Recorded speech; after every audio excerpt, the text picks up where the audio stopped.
A graça e a paz a todos. Estamos dando início à nossa 8ª aula do módulo de aconselhamento cristão. E hoje nós vamos falar sobre aconselhando casais.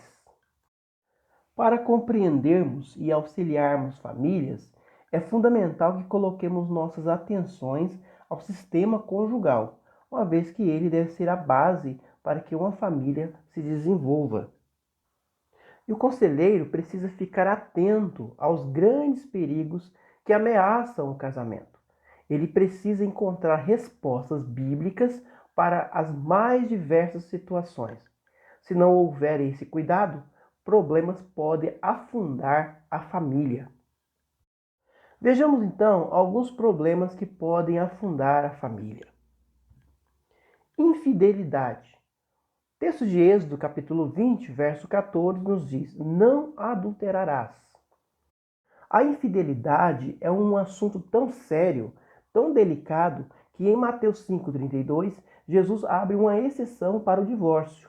A infidelidade é um motivo suficiente para acabar com um casamento, a menos que a parte ofendida seja capaz de fornecer perdão à parte infiel, e esse se arrependa de verdade daquilo que Deus abomina. Em certos casos, a separação torna-se solução legal para pôr fim a algo ainda mais abominável aos seus olhos, o adultério. Do ponto de vista de Deus, a infidelidade é abominável tanto para ele como para ela.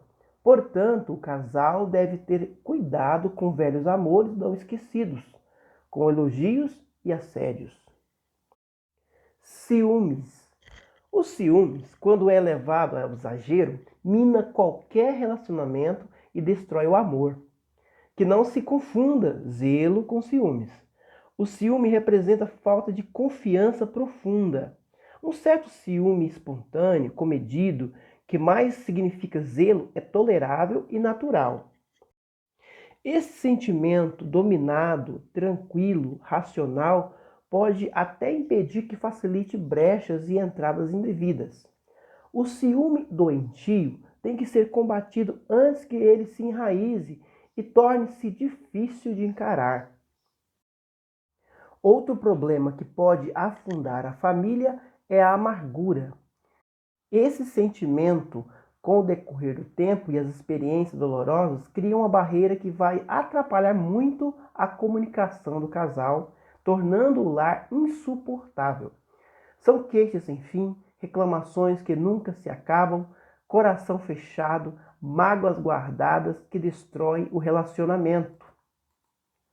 O conselheiro precisa de muito conhecimento e sabedoria para lidar com a amargura do casal. Falta de tempo. Refiro-me aqui àquele precioso e fundamental tempo que os cônjuges precisam e devem dedicar um ao outro para conversar, brincar, namorar. Eclesiastes 9:9 diz: goza a vida com a mulher que amas, todos os dias da tua vida vã, os quais Deus te deu debaixo do sol. Os casais que não gastam tempo juntos são casais que vão se esfriando e se afastando.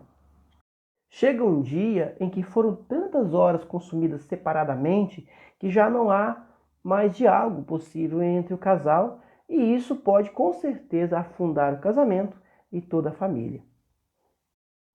A falta de romantismo. O romantismo não pode faltar no casamento.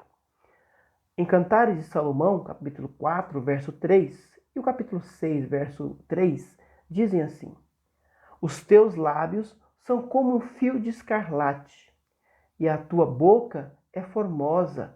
As tuas faces são como as metades de uma romã por detrás do teu véu. Eu sou do meu amado, e o meu amado é meu. Como é lamentável que o espírito romântico dos primeiros tempos tenha se ofuscado e cedido à frieza e à indiferença. Hábitos de discutir. É terrível quando o casal adquire o hábito de brigar.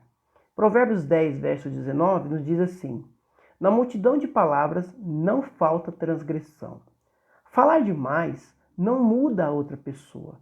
Em vez de ficar falando, criticando, brigando, procure viver uma vida exemplar, não dando motivos de queixas e reclamações. Uma palavra áspera machuca profundamente o cônjuge. Para o bem do casamento, não discuta em público e não comente as falhas do relacionamento com amigos. Um outro problema que pode afundar a família é a falta de diálogo franco entre os cônjuges. Sem diálogo, tudo fica mais difícil e distorcido. Cada um vai entendendo do seu jeito e aumentando assim a distância entre os dois. A televisão continua fazendo o papel muito bem de afastar o casal, de tapar-lhes a boca ainda que estejam assentados no mesmo sofá. O diálogo não é monólogo, implicação não é diálogo. Uma sucessão de perguntas e respostas também não é diálogo, e sim entrevista jornalística. Onde você foi? Com quem estava? Cultivando virtudes para fortalecer o casamento. A função do conselheiro é fazer com que o casal entenda que precisam cultivar virtudes que fortalecem o casamento. Vejamos algumas dessas virtudes. A consagração. Mateus capítulo 6, verso 33 nos diz: "Mas buscai primeiro o reino de Deus e sua justiça, e todas estas coisas vos serão acrescentadas." Consagrar é se entregar aos cuidados de Deus. Um exemplo dessa entrega é Josué, conforme podemos ler em Josué capítulo 24, verso 15. "Eu e minha casa serviremos ao Senhor." Cumplicidade. Gênesis capítulo 2, verso 24 nos diz: "Portanto, deixará o homem o seu pai e sua mãe, e unir-se-á à sua mulher, e serão uma só carne." É onde o cônjuge se sente à vontade para ser ele mesmo, para expor seus medos, dúvidas e fraquezas, porque sabe que o outro, como seu melhor amigo, vai saber compreendê-lo e apoiá-lo nas mudanças necessárias. Significa convivência ou amizades. Os objetivos são os mesmos, não há lugar para pensar em si mesmo. Compromisso. Casar-se é firmar um compromisso diante de Deus que deve ser cumprido. O que foi prometido para o outro no altar diante de Deus? Comunicação. É importante que o conselheiro faça uma avaliação de como está a comunicação na família. A má ou falta de comunicação gera dúvidas, desconfiança e, com certeza, abala a relação. Uma boa comunicação é um dos pilares fundamentais para um casamento forte. A falta gera insegurança. Ao aconselhar casais, é necessário estar atento ao dobro de impressões, sejam palavras, reações ou linguagem corporais de duas pessoas. O problema central é, em geral, dificuldade na parceria de dois indivíduos diferentes, e a tarefa do conselheiro é estabelecer padrões de interação. E com isso, algumas perguntas básicas devem ser feitas quando está diante de um casal. Como vocês se relacionam? Quais as rotinas de convivência que o casal estabeleceu? Os padrões de interação são funcionais ou destrutivos? É complicado para o conselheiro quando a pessoa procura ajuda porque foi pressionada e não por desejo próprio. As possíveis mensagens que ela comunica quando diz que foi mandada ao aconselhamento são: "O que está acontecendo não tem nada a ver comigo. Os outros é que pensam que há algo errado comigo. Não tenho certeza se você pode me ajudar, pois não sei se preciso de ajuda." O homem normalmente reluta mais para procurar aconselhamento, pois acredita que deveria resolver os conflitos apenas com sua esposa. Eles também insistem em causar uma boa impressão e muitas vezes verbalizam que estão lá para ajudarem a esposa, já que é ela quem tem problema. Os homens possuem um perfil diferente das mulheres. Por isso, esperam conselhos objetivos e precisos. Evitam discussões durante o aconselhamento, pois temem que as coisas possam piorar. Em geral, eles estão bem mais satisfeitos no casamento do que suas mulheres, e por isso não desejam mudanças em questões básicas. Eles acreditam que está tudo bem e que a esposa é que reclama demais. Os homens conseguem esconder mais os sentimentos e não gostam de assumir que têm medos ou fraquezas. Talvez por esta razão, eles adoecem mais no campo psíquico e psicossomático. Em geral, são as mulheres quem tomam a iniciativa de buscar aconselhamento. Na relação conjugal, ela é quem assume o papel de acusadora, mostrando que o parceiro é desinteressado, que foge da solução de conflitos, que a oprime e não a compreende, que ele é infiel ou que não participa da educação dos filhos. As mulheres admitem com mais frequência distúrbios físicos ou psíquicos, como estresse, dores de cabeça, tonturas, insônias e esgotamento. Elas buscam com mais intensidade a intimidade com seu cônjuge, franqueza e fidelidade absoluta. São elas que mais se aliam a terceiros, filhos, parentes, amigos, para serem ouvidas e justificarem suas atitudes. Alguns passos que podem auxiliar o conselheiro no atendimento a casais. Primeiro passo: os problemas dizem respeito aos dois e geralmente o casal é que sustenta. Segundo passo: se apenas um dos parceiros busca aconselhamento, o foco do conselheiro deve ser neste que buscou ajuda. Terceiro: o conselheiro deve perguntar qual é o problema de vocês e investigá-lo detalhadamente. Quarto passo: permitir que cada parceiro fale por si. Quinto: indagar o que esperam do aconselhamento.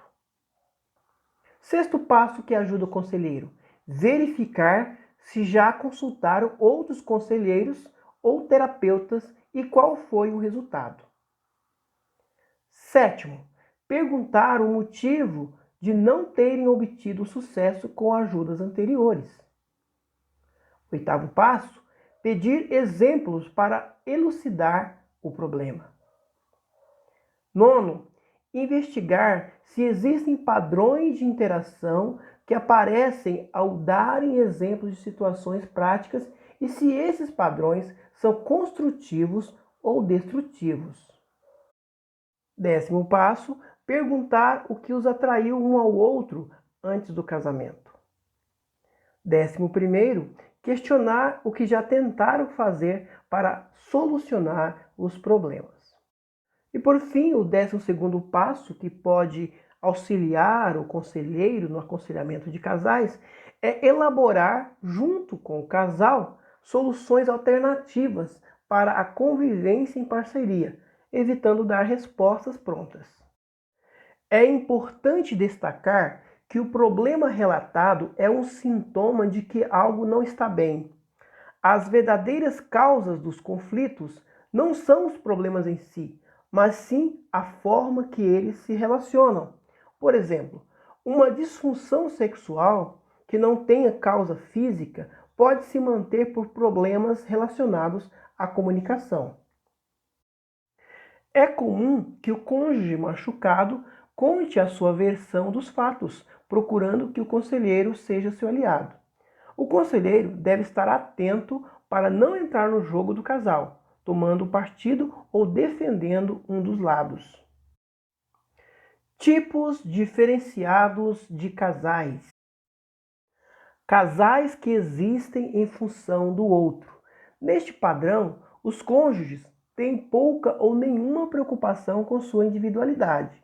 Um deles delega ao outro sua existência, mantendo-o no lugar de sucesso. Se o outro sair do seu lugar de ênfase, a pessoa perde sua razão de viver.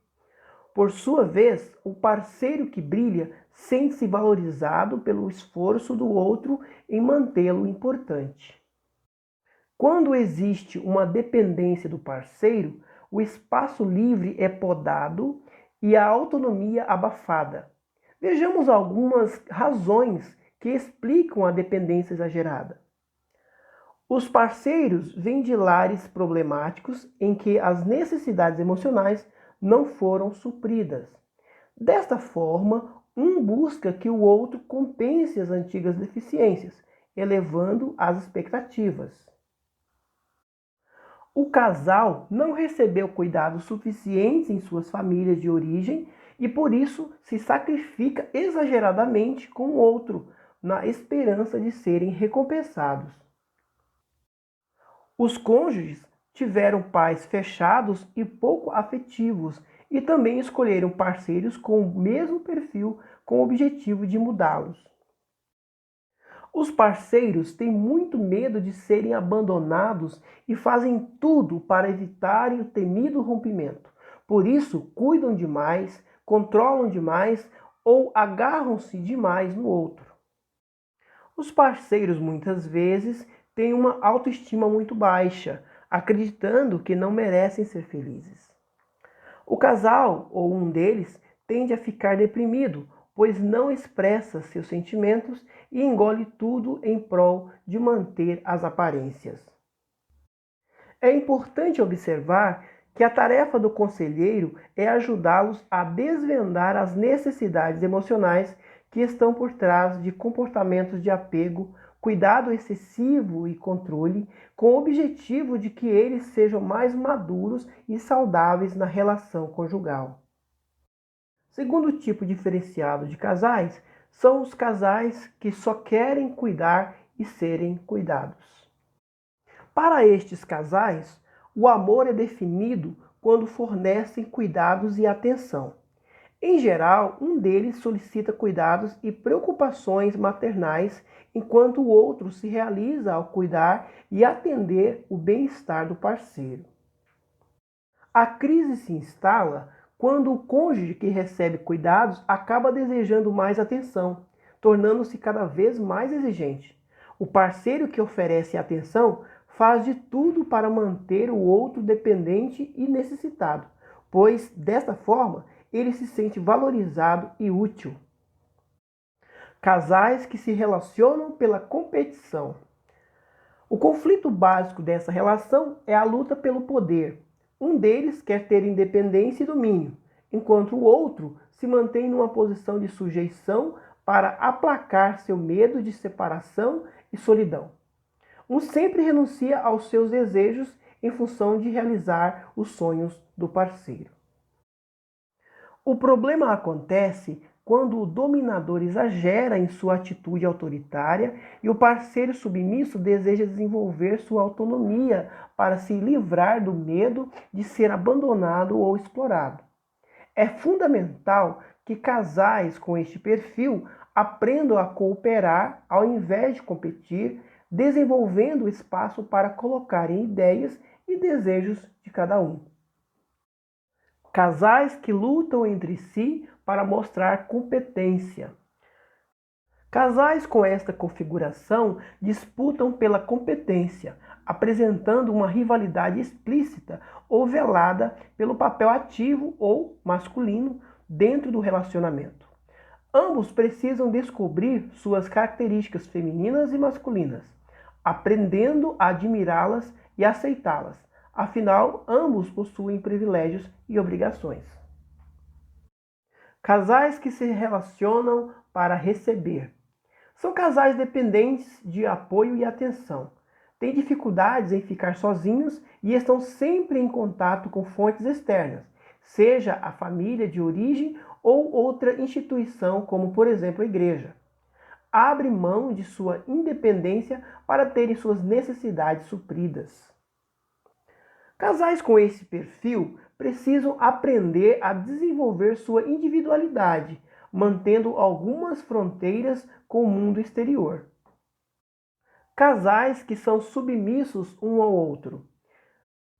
São pessoas que contêm a raiva e substituem a agressão por queixas e lamentos. Apresentam conduta provocativa, mas com aparente submissão e cordialidade. abrem mão da liberdade para terem proximidade. O desafio é que aprendam a expressar seus sentimentos, permitindo que o outro também os expresse sem ficarem magoados. Outro tipo diferenciado de casais são os casais que se relacionam sem se entregarem. Possuem bom potencial de relacionamento, porém querem manter o autocontrole e por isso não se entregam, pois se isso acontecer, se sentirão vulneráveis. Tem medo de perder a liberdade, por isso a leveza é substituída pela dureza nas colocações. Casais com este perfil precisam aprender a flexibilizar, entrando em contato com seus sentimentos e partilhando-os com o outro. Casais que têm a perfeição como foco. Esperam muito um do outro e, ao mesmo tempo, são extremamente críticos com o que o outro faz. Imaginam que vão conseguir mudar o que não gostam no outro. Querem enxergar seus defeitos antes que o outro faça, criando um ambiente de estresse e ansiedade. Outro tipo diferenciado de casais são os que focam no cuidar e no servir. Em geral, apresentam necessidade de serem amados, por isso são super atenciosos, fazendo com que o parceiro se sinta amado e especial. Ao mesmo tempo, são controladores, possessivos e carentes, com tendência a manipular o outro para conseguirem o que querem. Casais que se relacionam para ter status e sucesso. O foco é evitar o fracasso e, para isso, se valorizam e se aceitam mutuamente. Porém, estão tão preocupados em alcançar o sucesso que se perdem um do outro.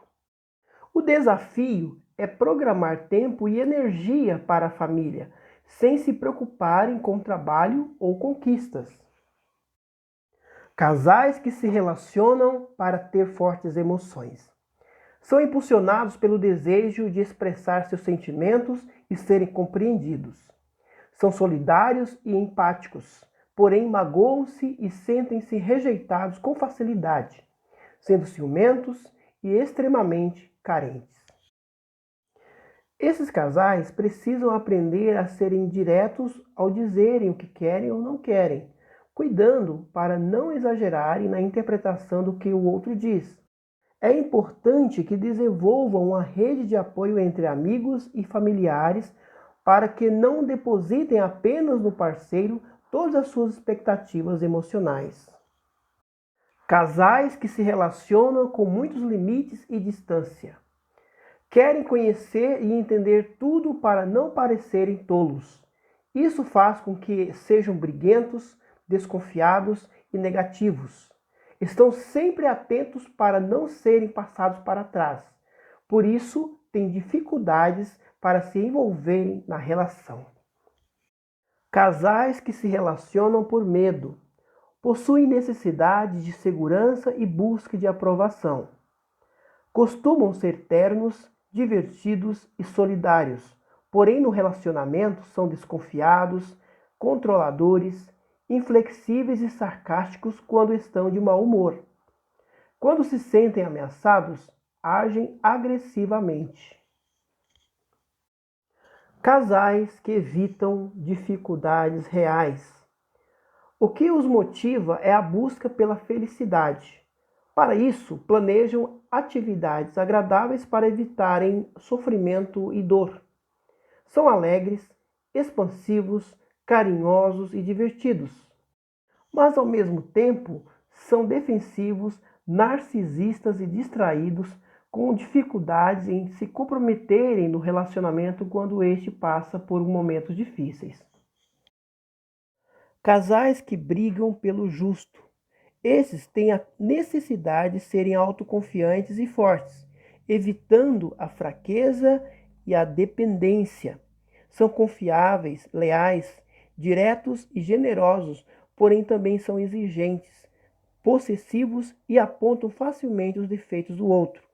Possuem a crença de que sua visão de justiça basta para explicar suas ações, mesmo que estas sejam duras.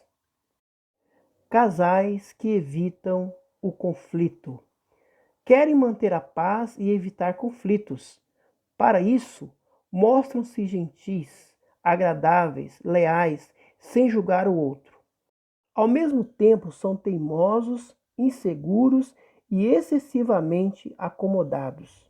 O desafio é que assumam a iniciativa das mudanças ao invés de esperar que as coisas mudem sozinhas. É igualmente importante que expressem seus pontos de vista ao invés de só buscarem a opinião dos outros. Maturidade no casamento. Ser maduro é saber se colocar no lugar do outro, sabendo que ambos são responsáveis pelo relacionamento. Em relacionamentos equilibrados, ambos sabem dar e receber de forma equivalente. Ambos podem fazer escolhas e tomar decisões livremente e ambos se aceitam como são. Para ser feliz numa relação, é necessário que a pessoa seja inteira, completa e feliz consigo mesma, pois nenhum outro ser humano é capaz de preencher as lacunas ou atender todas as expectativas e desejos que temos. Cada um é responsável por ser autônomo, tomar decisões e por mudar primeiramente em si mesmo o que precisa ser ajustado para que os relacionamentos sejam mais saudáveis e equilibrados. Chegamos então à conclusão da nossa aula. Aconselhar casais não é uma tarefa fácil, pois trabalha-se ao mesmo tempo dois indivíduos diferentes que constantemente convidam o conselheiro a se aliar a um dos lados. O aconselhamento precisa estar focado na relação e nos impasses que o casal pode estar enfrentando para que se desenvolvam de forma saudável e equilibrada. Ainda que o conselheiro tenha suas percepções, precisa evitar tomar partidos ou exercer julgamentos precipitados a respeito de um dos cônjuges, como se ele fosse o responsável pelos problemas relatados. Conhecer os diferentes tipos de casais pode auxiliar os conselheiros a entenderem e, se for necessário, questionarem padrões de interação daquela família, levantando com os cônjuges novas possibilidades para mudanças, visando escolhas mais saudáveis. Que Deus abençoe a todos. Até a próxima aula. Bons estudos.